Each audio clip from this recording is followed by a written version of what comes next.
السلام عليكم، عاملين ايه؟ رب تكونوا بالف خير. في فيديو النهارده ان شاء الله هنعمل الكبده الاسكندراني. اول حاجه هبدا اتبلها معايا توم مفروم، شويه توم حلوين كده، تتبيلتها بسيطه قوي بس في النهايه بيطلع طعمها تحفه. ملح، كمون، وكزبره ناشفه. ما تنسيش بقى تعملي لايك وتنوريني باشتراك في القناه وتفعلي الجرس على كلمه الكل عشان باذن الله يوصلك اشعار باي فيديو جديد. ومعلقتين كبار خل. الخل بيدي الكبده طعم حلو ومش بيخلي اي طعم يعني غير مستحب فيها، وفي نفس الوقت بيخلي الكبده لونها فاتح لما بتبداي ان انتي تسويها، ما بيخليهاش تغمق يعني. وده كده شكل الكبده بعد ما تبلتها. اهم حاجه في الموضوع الزيت يكون سخن جدا، يعني اسمعوا كده معايا، لازم لما تنزلي الكبده تسمعي الكبده عشان الكبده طبعا ما تنزلش ميتها. وبالنسبه للزيت مش يعني ما يبقاش لا كتير قوي ولا قليل قوي، في المعقول يعني.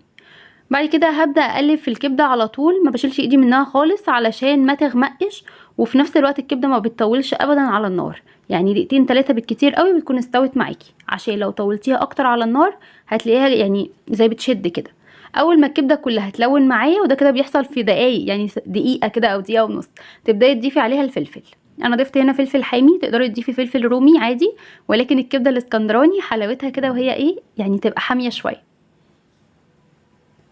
وبس، وطفيت عليها وخلاص. هما 3 دقايق بالظبط على النار او دقيقتين وبتكون استوت معاكي. اهم حاجه برضو في الكبده الاسكندراني الليمون، كبده اسكندراني يعني ليمون. عصرت عليها ليمونه كده.